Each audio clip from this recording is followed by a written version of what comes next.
afternoon, Rotarians. Welcome to the August 10th meeting of the Rotary Club of Des Moines, and I'm President Becky Greenwald. Now, we got to start this off with a little factoid Rotary information in honor of today's speaker. So I looked up our famous Rotarians that like to fly, and besides those two Eastern Iowa Rotarians, Peter Tian and John Okenfels, who just completed their around-the-world trip in 90 days in a single-engine plane, I put them at the top of my list for important and famous flyers, but we also have a few others in the archives of Rotary. Records are sketchy, but Orville Wright was made an honorary Rotarian of the Rotary Club of Dayton, Ohio, back in 1914. And in between when Orville and his brother Wilbur made that famous December 17, 1903 flight in a controlled, sustained flight of a heavier-than-air airplane, did all that, just south of Kitty Hawk, and when he made his last flight, Orville made his last flight in 1918. So that's when he was becoming a Rotarian. And he's reported to have gotten more active in Rotary once he retired from the business world. And there's another one that you're going to know. He's an aeronautical engineer, a pilot, and an astronaut. Neil Armstrong is a member of the Rotary Club of Washpocometa, Ohio, which is his hometown where he was born on his grandpa's farm. And some of us recall that day in July 20th, 1969, when Armstrong was the first explorer to land a spacecraft on the moon and the first human to walk on the moon. So after his moonwalk, his hometown Rotary Club in Washpocometa made him an honorary lifetime member, and in 2004, Armstrong was honored by the Rotary National for Space Achievement Foundation, and he received their award in 1987. And that's a foundation that was started by the Space Center Rotary Club of Houston. And when we went to the international conference in Houston, we got to see the impact, because they have their own Rotary Club there at NASA. Pretty cool. So anyway, now I would like to welcome Susan Scharnborg, who will give a moment of inspiration, followed by the Pledge of Allegiance and the 4, or maybe it's a 5 word.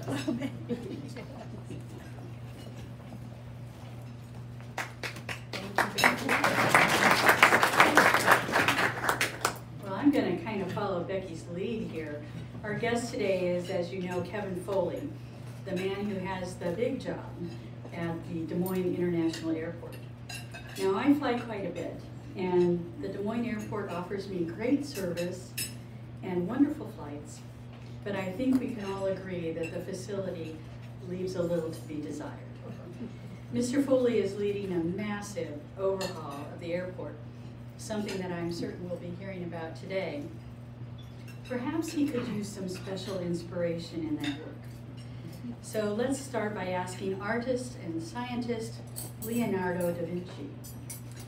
In order to arrive at the knowledge of the motions of birds in the air, it is first necessary to acquire knowledge of the winds, which we will prove by motions of water in itself, and this knowledge will be a step in enabling us to arrive at the knowledge of beings that fly between the air and the wind. Now, that might be a little lofty for us. Let's try something else. Now, perhaps astronaut, moonwalker, and I've now learned, Rotarian, Neil Armstrong said, pilots take no special joy in walking. Pilots like flying. And he also said, in flying, the probability of survival is inversely proportional to the angle of arrival. I think that's very true. Rapper Snoop Dogg said, if the ride is more fly, then you must buy. All right. And the premier basketball player, Michael Jordan, said, we all fly. Once you leave the ground, you fly. Some people fly longer than others. A man named Douglas Adams offers this: I love deadlines. I like the whooshing sound they make as they fly by. I'm sure Mr. Foley there'll be no missed deadlines on the new airport, right? Elon Musk said, if you go back a few hundred years, what we take for granted today would seem like magic. Being able to talk to people over long distances, to transmit images, flying, accessing vast amounts of data like an oracle. These are all things that would have been considered magic just 100 years ago. Fascinating to think about. And John Muir, one of my favorite people, gets closer to that magic yet. When we contemplate the whole globe as a great dewdrop, striped and dotted with continents and islands, flying through space with other stars, all singing and shining as one, the whole universe appears as an infinite storm of beauty. Finally, and perhaps the best inspiration for such a large project as this from Luciano Dicenzo. We are each of us angels with only one wing, and we can only fly by embracing one another. Please join me in the Pledge of Allegiance.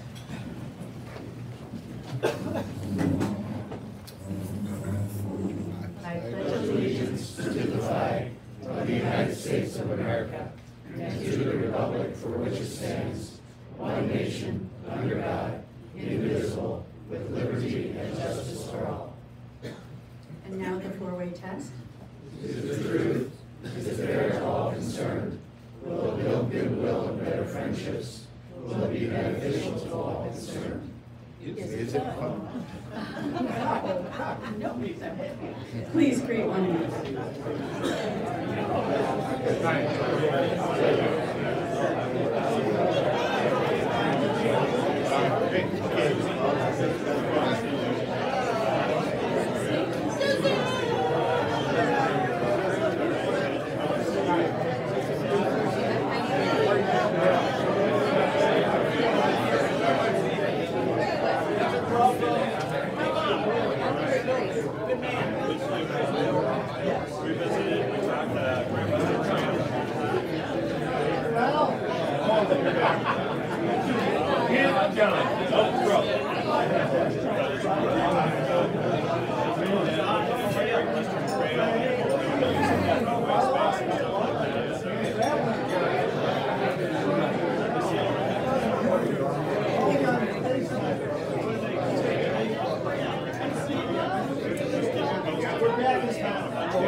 Oh, wow.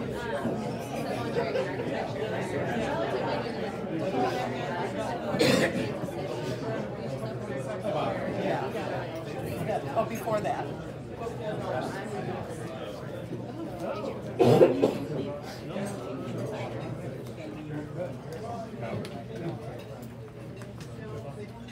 Okay, now we have several guests that we are here to welcome today. Just love that when we have guests visiting. So I'll ask the guests to stand and remain standing as I call your name, and Rotarians will hold our applause and applaud everyone once all the guests are standing. So first we have Innocent Diumbaye, who's a guest of our club. And we have Steve and Lynn Wheeler visiting from Darby, Montana, and the parents of Todd Wheeler. Patricia Quinslick, former state medical director, guest of Arden Borgen. And Heidi Lane with HNTB, an architectural engineering firm, guest of Susan Judkins Johnson. And now it's tumbler time, so please consider,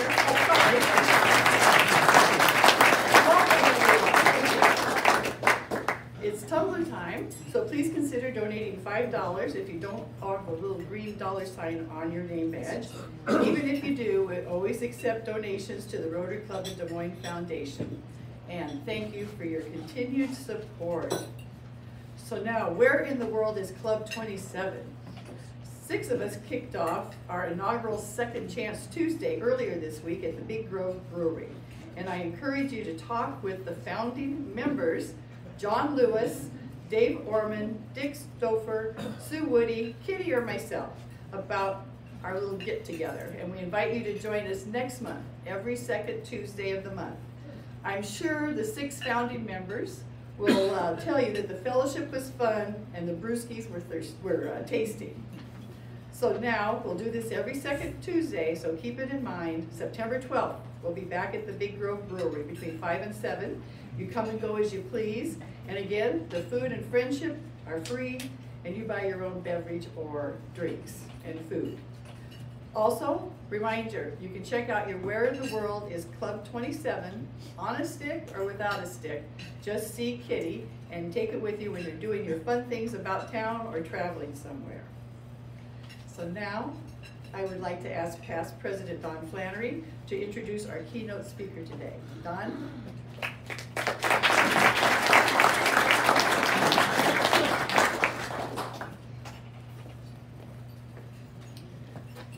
Good afternoon.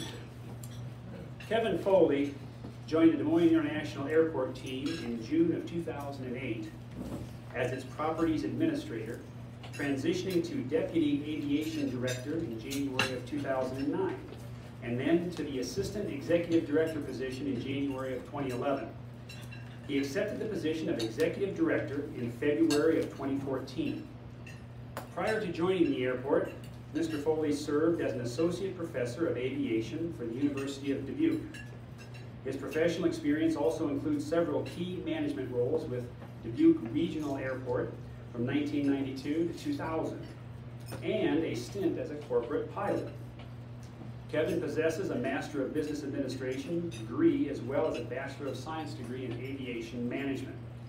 He is a certified flight instructor and a multi-engine commercial pilot.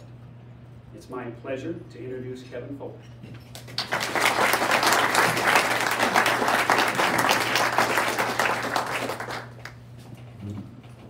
Thank you, Don, and thank you all for the invitation to come back. I think it's been about a year since I was here the last time, and it is amazing how much changes in a year. So we'll run through some slides here and bring you up to date, and then afterwards, feel free to ask questions as I'm going through. You're not going to throw me off. I am back on the speaker trail. Took a little bit of a break there and back out in front of people. So this presentation is, I've done it a number of times. You will not throw me off. And afterwards, There's a challenge. Yeah. I want to make a quick introduction of a couple of people here, though, who are on the team, on the airport team helping design this. Susan Judkins, one of your members with RDG, is on the design team, and Heidi Lane, who is with AG&TB, and they're the primary architects on the design team, but they're here. And so if you have compliments when I get done, I'm available for compliments. If you have complaints when we get done,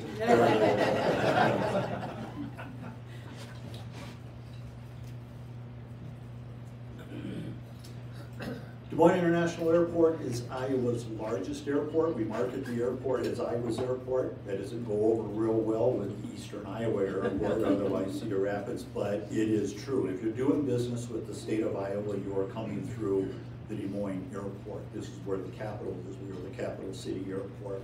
We have 65% of all the air traffic, of all of Iowa's air traffic, passenger traffic, and 50% of all the cargo service. We've been an airport authority, in other words, separate from the city of Des Moines since 2011. And the bottom line is that we are nothing more than an economic tool. That's what any airport is an economic tool. There's 8 commercial service airports in the state of Iowa. We have 65% of the commercial traffic. Cedar Rapids has 30% of the commercial traffic. The other 6 airports split 5% of the commercial traffic. So they're small. But those airports are every bit as vital to the economy of those communities as Des Moines is to the central Iowa community.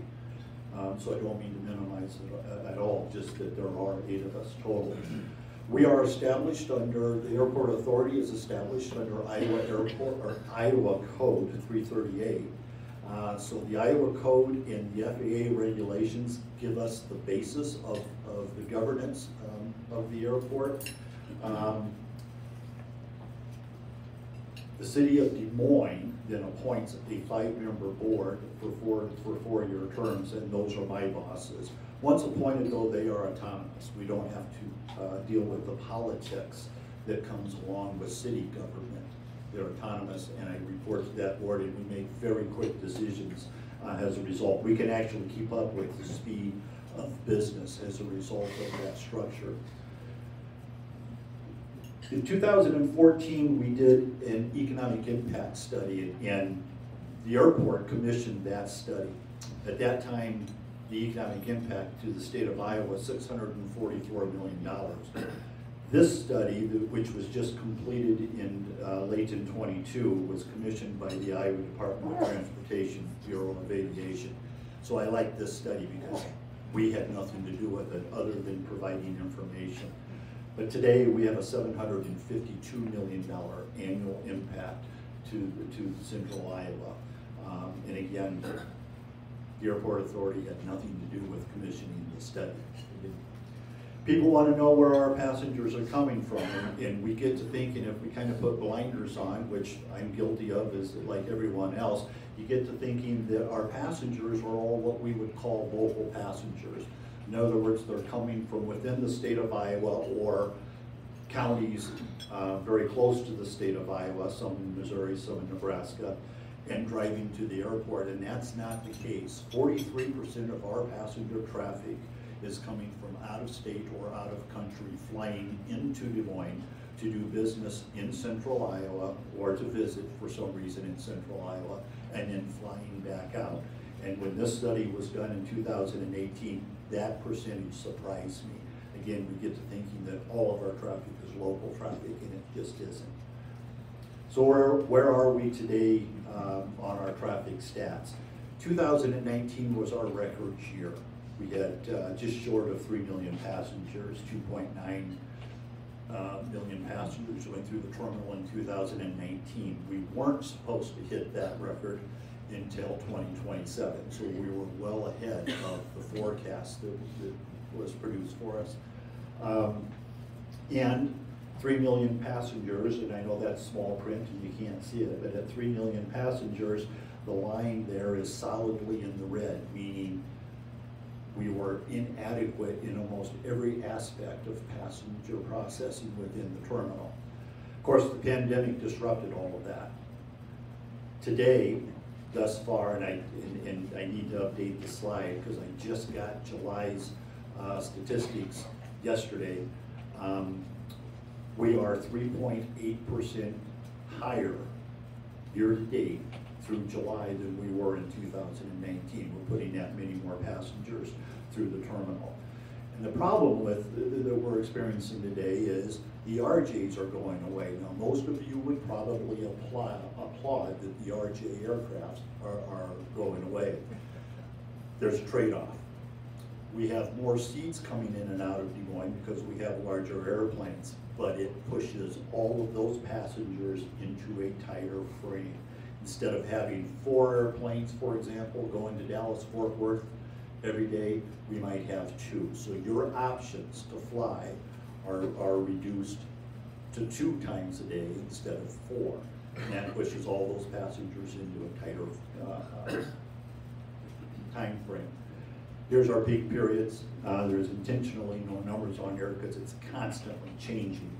But right now, between the hours of 5:30 and 6:20, we have 14 departures, all narrow body aircraft, all aircraft with about 150 seats on them, leaving Des Moines. 2 other peak periods where we're experiencing some congestion problems. And as long as everything's functioning, we can get those passengers through. But if there's any disruption at all, we run into problems. This is a picture of people checking luggage, and all that happened here, we have 3 places that screen baggage when you check it. In this case, one of the screeners went down and they had to reboot it. It takes about 20 minutes to reboot the machine. This was during a peak period in the morning with all those passengers going through. They had to reboot 20 minutes down, and this is what happens when that occurred. I'm confident many of those bags did not make their flight. By the time I got the machine back up and running, the bags missed their flight.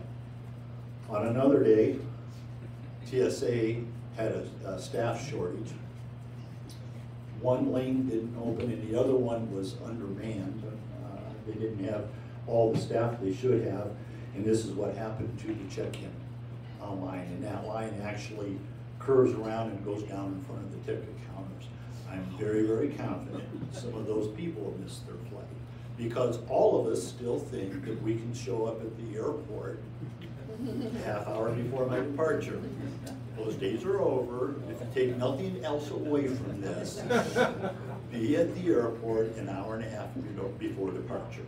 And that goes for any airport that you're flying in and out of. So that's the reasons for the new terminal that we've been at since about 2014, since the original study came out and said you need to build a new terminal, you're not going to keep up. This picture is what it would look like, what the airport will look like when we get completely done. This is all three phases. Now, we originally intended to build this all at one time. Interest and inflation have changed that. We can't keep up with inflation, and about the time we're ready to bond, interest rates are going up. Right now, we're looking at probably at least 5, if not 6% interest. In 2020, had we bonded in 2020, we would have bonded for a little bit less than 1%. And when we're looking at bonding about $300 million, every little uptick has a huge impact on us. So we have to take a step back and figure out how we're going to get this done. And we're building it in 3 different phases. The first phase, being what we call 1A, is, and the industry calls it the head house. I don't necessarily like that term, but it's the passenger processing area. It's the ticket counters, it's the outbound bag systems, it's the inbound bag systems, and it's passenger screening. It's what's being built first. Earthwork has actually started on that project. We will have a groundbreaking on October 4th. Will be the official groundbreaking. But the earthwork has actually already started. The other thing that's under construction, the other little white piece of building there, is a parking garage. We are desperately short of parking. We're struggling to keep up with parking because of the growth that we're experiencing. Pre-pandemic, a lot of people, I think, took Uber and Lyft to the airport. Post-pandemic, Uber and Lyft hasn't come back to the same degree that they were before the pandemic, and more people are driving, and so our parking demand has gone up quite a bit. Now, generally I'm okay with that because 1/3 of our operating income comes off of parking, so the revenue's great, but staying up with the demand it has been somewhat of a challenge. So that's an 1,100 space parking garage expansion, and it also is under construction. Another little golden nugget, if you're coming to the airport and intend to park in the garage, drive slowly when you come in, because there is a temporary entrance, and it's just different, and it could change on a weekly basis almost. That entrance is going to be there for a year and a half. I say it's temporary, but it's going to be there at least a year and a half. So just, read the signs and come in slowly. You notice the existing concourses will stay, and we will operate with those existing concourses. There will be a short bridge over to those, and the concourses that we have will get us through the crunch here. When we get done, we will have a total of 18 boarding bridges. However, that doesn't relieve the pressure that you're going to feel if you're boarding an airplane in the old concourses. Again, those hold rooms were built for DC-9s. DC-9s have 100 seats on them approximately, so there's 100 seats in the hold room. We have airplanes on our gates today that have from 150 to 180 seats on them. And of course, we won't sit next to each other. So we get 60% usage out of our linear seating. So in any given hold room, there's 60 people that can sit down, and everybody else is up milling, and that causes congestion back up as well. In the new terminal, that will be rectified. So those 6 gates that are shown there in that new expansion, there'll be plenty of room, and that's where the restaurant and concessions will be as well. So what's been under construction? You've seen a lot of construction at the airport, and what you've seen are the retaining walls for the road system. And this entrance road coming in there is open today. That's where you do enter the airport. The red car going underneath the tunnel there, you still can't go underneath there. That will be the entrance into the new parking garage. This is what it looks like coming south on Fluor, or what it will look like. Right now on the inside of that curve, it's all construction trailers and gravel and parking for construction folks. But eventually, when it's all done, that red car is entering. That will become the new entrance to the garage. Again, as I said, it's 1,100 spaces. An architect's rendering of what that new garage will look like. One of the things that the architectural team did to get launched into design was get in front of a number of groups and try to figure out what the public thought depicted Des Moines or the metro area. So they had some words, and they put the words in front of them, and the public could respond, the group could respond, and they had some pictures, and the group could respond. And they took all of that information and started their design. What they came up with said the design needs to have landscape, but not architectural. Where Iowa's not just an architectural state anymore, so landscape but not architecture, be family oriented, warm, welcoming, but still business friendly, responsible, not frugal, but not excessive either, and diverse, not traditional, making sure that we are ready for whatever comes in the future on this, with this. And they came up with an openness plan, open skies, open hospitality, open land, open-minded. That is what the design of the terminal is trying to reach. And we are at 30% design. So the renderings that I'm going to go through here right now are depicting 30% design. 60% design is due November 2nd. 100% design is due the first part of April 2024. I don't anticipate that the look of the terminal is going to change tremendously. There are some changes that are being looked at with the MEP, the mechanical, the HVAC system, and the electrical, and all of those things. Trying to get the cost down on that. And there's some changes maybe on the interior with some space potentially. But for the most part, this is what this new terminal is going to look like. So this is the entrance to the front of the terminal. And one of the things that this does for us is give us additional curb space. If you come to the airport to pick up or drop off during those peak periods, it gets very, very congested. And we do have police officers out there trying to keep people moving without writing tickets. But we're all spoiled in New York, I gotta tell you, including me. The airport's been really easy to manage. We haven't had any of these problems, and we just let things go, and we may not be able to do that in this old terminal for much longer, so we're gonna have to start pushing people off the front curb. This is the interior, this is the ticket area. Over on in the center of the page there, you see there's some art on the end of the wall there. That's one area where art would be installed, and then right over the ticket counters themselves is another area for art. This is going up to the second level then. There is a skywalk that comes across from the garage. And then everything else is up on the second level. You'll notice there's no concessions in this area. There's no wasted space. So a lot of what the attempt here, while it's open and free flowing through here, we want to get those amenities that are no longer appropriate pre-screening out of there so that we can utilize that space where it truly needs to be utilized. So you see that this is basically just ticket counters, and on the other side will be bag claim. When you pick up your luggage after you've checked it, this is bag claim.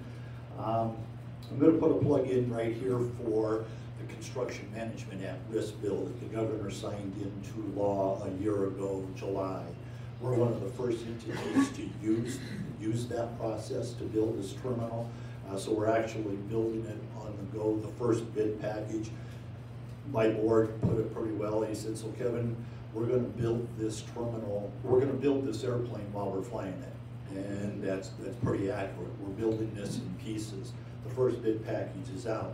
But under the construction management risk process, where we have the construction team sitting down with the architects, sitting down with the owner, trying to figure out the best way and oftentimes the more inexpensive way to do things, you come up with a better solution.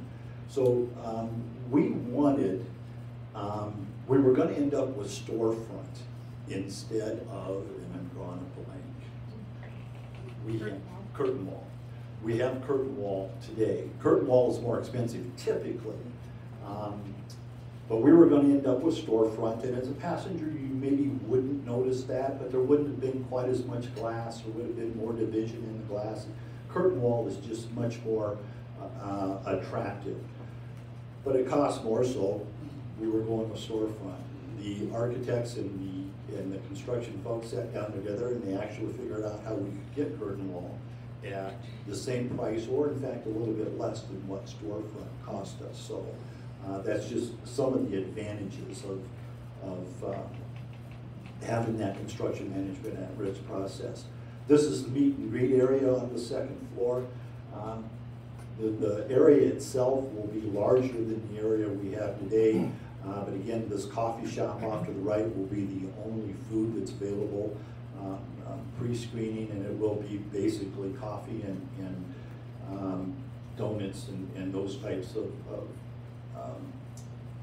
sweets available through that area.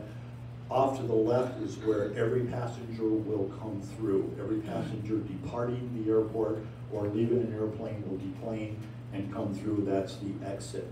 In between is a glass wall. So if you're sitting in that meet and greet area and you're seeing someone off, you will be able to see them as they leave on down the concourse, or if someone's arriving, you'll be able to see them arriving, and you'll be able to see all the way out to the ramp area, be able to see the airplanes itself. And then this is the gate area. Again, you can see it is wide open. No walls to divide so that people can flow. If one gate is getting overcrowded, they can flow on down in seating from another gate because there's no division like we have today. I'll point out that green sign down there, and here's a closer look at that at the gatehouse. I'm not guaranteeing this is going to stay in because there's a cost to it. But right now what the architects have designed and are proposing is that when a gate is boarding, the sign will turn green.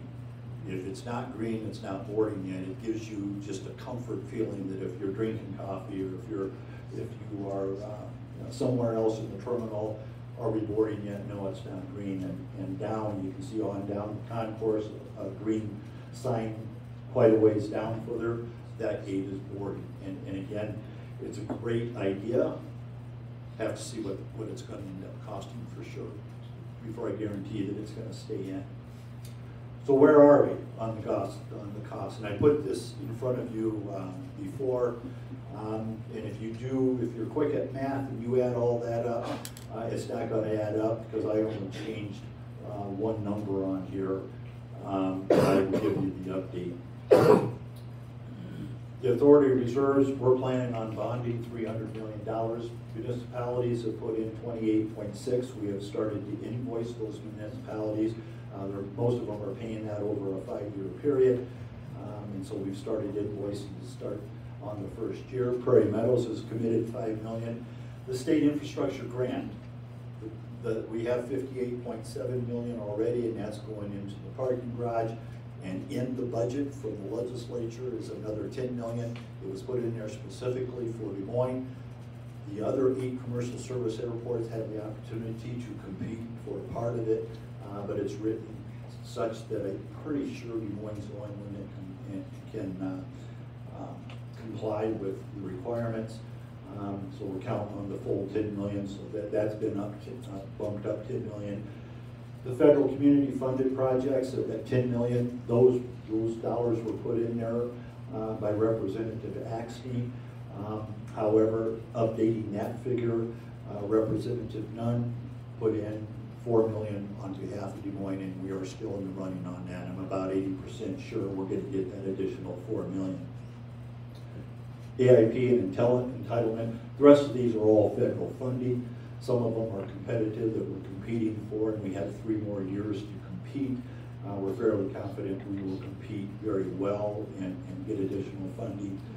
So we have, we have about $522 million in total raised. The board just passed a budget for this phase 1 of the terminal of $445 million. We have apron projects of $76 million, parking garage in here at 55. So long story short, we're still about $54 million short. But as I said, we have 3 more years to apply for federal funding, and I'm relatively confident. I'm very confident that we will close that gap in one manner or another.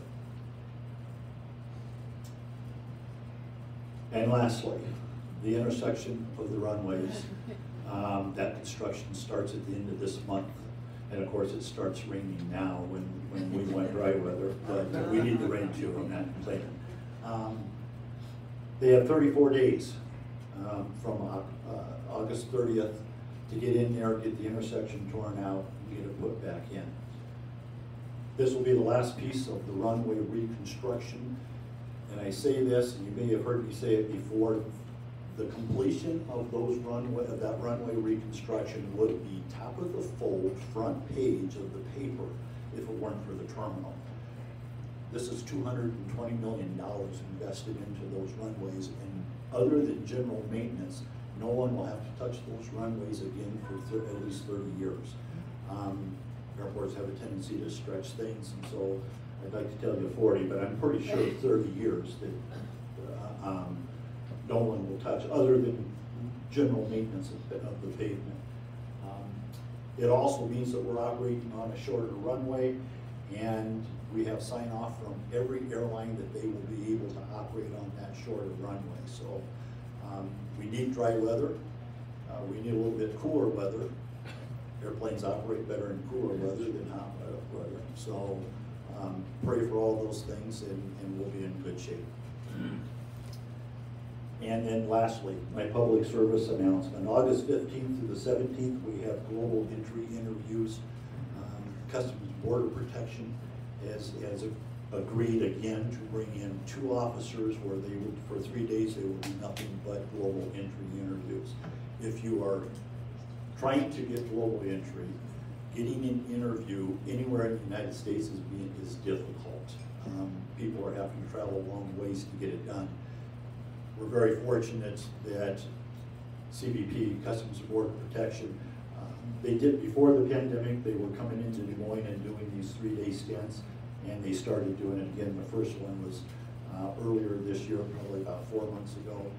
We have another one now in August, and I anticipate, assuming Congress actually passes a budget, I'm assuming that we will continue this effort through into early next year, February or March, and then on into the year. So stick with us. If you have an application, we'll get the interview on here. So questions about anything? I'd like to tell you anything, but questions about anything about the airport.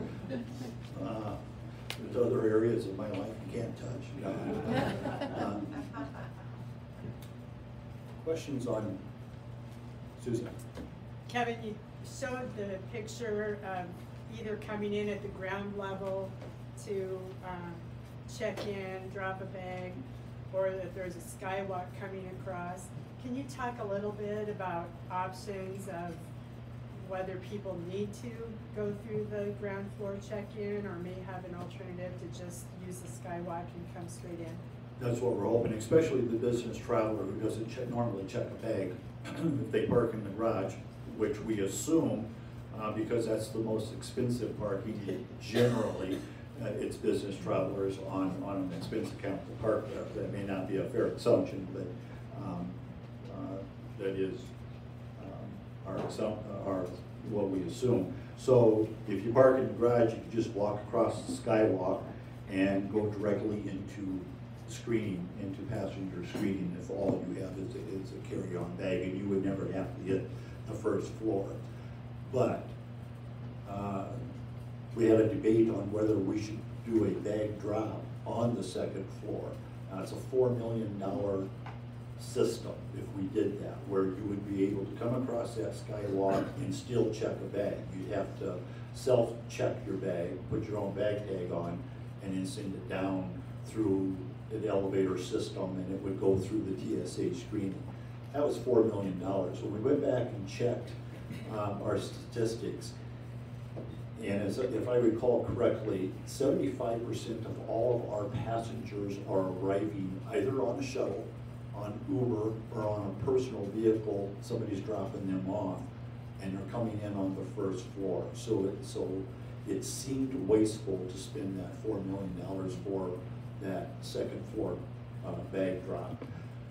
That said, we are leaving the shaft so that it can be added later. If in fact we're proven wrong and it would be beneficial and it helps speed the process up, we can put it in later. But it's kind of an expensive system for the number of bags we think that it would get used. Is there a thing, or do I just shout? Shout. Okay. I'm going to try to tie two questions together. I'll maybe put them out there and let you tie them together. Interesting statistic that you said about the 43% people coming in. That's a fascinating. It's interesting to think that out of 200 people on a plane, 86 of them are from somewhere else coming here. How is that shaping or redefining the planning? And then the second question is tied to the artwork and how the authority is planning to incorporate or work with public art in this context. It's a great opportunity to express ourselves as an open state, because when you look at the artistic fabric of our state, rather than bringing in international artists, there's an opportunity there, and I wondered if you're exploring that, or is it going to be the responsibility of the architectural firm to do the art? Because there's an opportunity, I think, ties somehow into that statistic.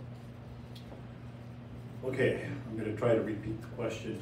I'm going to be brief with it though. So the first question is the 43%, knowing that on a 200 passenger airplane, 86 of them are coming in from someplace else, how has that affected the planning of the terminal?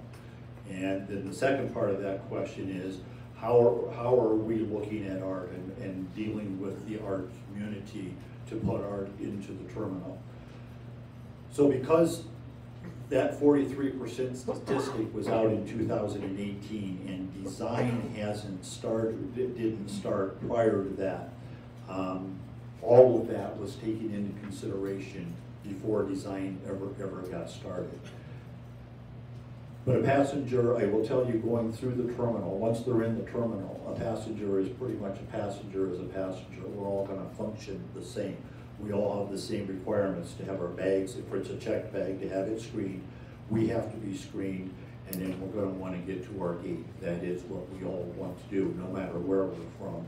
We want to get to our gate and know that we're in good shape. We're going to get on that airplane. As far as the art goes, we have been meeting with the Greater Des Moines Public Art Foundation for a while, looking at the potential for them to participate in selecting an artist for a standalone piece of art. But those 20 communities that gave the $28.6 million, $28.7 million, somehow we have to acknowledge them. And we could do the standard appreciation wall, do a gold, silver, and bronze plaque and put their name on there or put their logo on there, and that seems a little old-fashioned and probably out of date the day we do it. And so there's a lot of ideas floating around right now to do an interactive wall.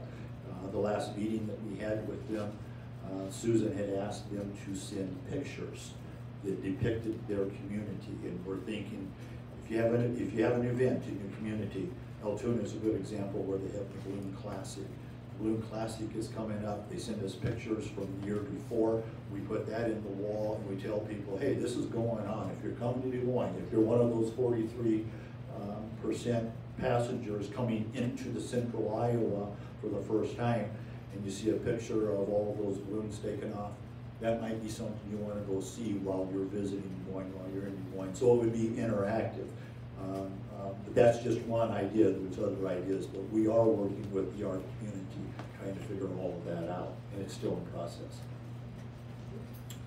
Quick question, Des Moines International Airport. How many international flights do you have? Des Moines International Airports. How many of you would believe me if I told you we had over 300 international flights a year coming through the airport? You all should. My former priest is here. But I'm not going to confession, so. They're all general aviation flights. Think about Cortiva, think about Principal, think about all those multinational companies that we have with based airplanes here in Des Moines or in the state of Iowa. We have a lot coming in that are based somewhere in Iowa, and they can come directly back from wherever they are, nonstop, and come directly into Des Moines and check through customs. And right now they're running just a little over 300 flights a year, but we do have 0 commercial international flights. We're working on that. We're trying to get some, and we have some interest, but it has to be right now because we don't have the federal inspections, we don't have the Department of Ag, we don't have all of those inspection facilities that are required for commercial flights. So it'd have to be someplace like Aruba comes to mind where you pre-clear. If you're coming back out of Aruba, you go through customs, U.S. Customs in Aruba. So when that flight comes back into the States, it is a domestic flight at that point. It's not an international flight. And those operations are increasing, and there's a number of airlines that we're courting that go to those countries, that go to them. So we're working on it. Thank you very, very much.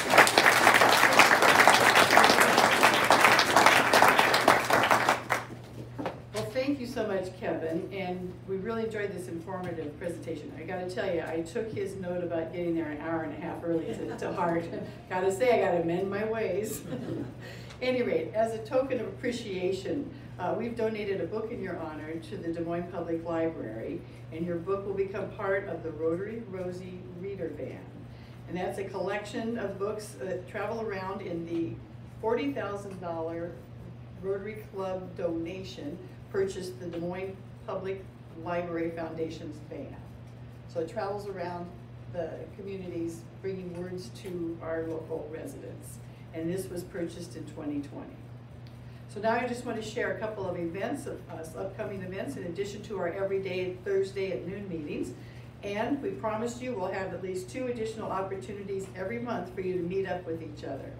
You have some information at your table or by the name badges all about these happenings. So, you heard a little bit earlier about our Second Chance Tuesdays. This will happen every single month on the second Tuesday. Back to Big Grove on September 12th for fellowship and fun. All of that's free. The beer and the feed is on your own.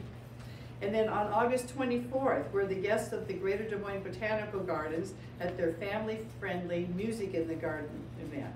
So they've invited our club to join them that night. Our entry fees have been waived if you're a Rotarian from the Rotary Club of Des Moines, but we do need to know how many to expect, so please sign up at the table. And please be sure to mark your calendars right now and save the date for Thursday, September 14th.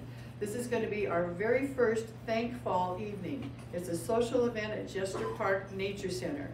Bring a guest, bring your guests, and join us for an evening of fun, friendship, and food by What You Smokin'. And all of that in the beautiful Jester Park setting, a beautiful outdoor natural area. We plan to showcase all of you newest members that evening, so we're going to encourage you to attend, and also all members, please bring your guest or guests and potential members so they can get to know us. We want to have some fun and see a lot of people there. Again, Thursday, September 14th. Upcoming meetings, remember, you and your guests need to RSVP by 9 a.m. on Wednesday before the meeting, but you cannot register your own guests. You do need to do that through Kitty. So next week, our own Chuck Kuba, Iowa Diamond president and owner, will be speaking with us about changes in the diamond industry in different countries and what's involved with all of that. Then August 24th, we have Isaiah Knox, Executive Director of Urban Dreams, and he's a state senator. And August 31st, Mike Whalen will be here to tell us what's going on in the Heart of America group, and of course he is the president and CEO.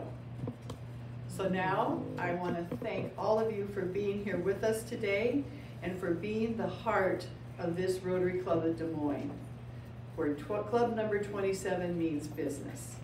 So until we meet again, let's get out there, have some fun, and do good in the name of Rotary.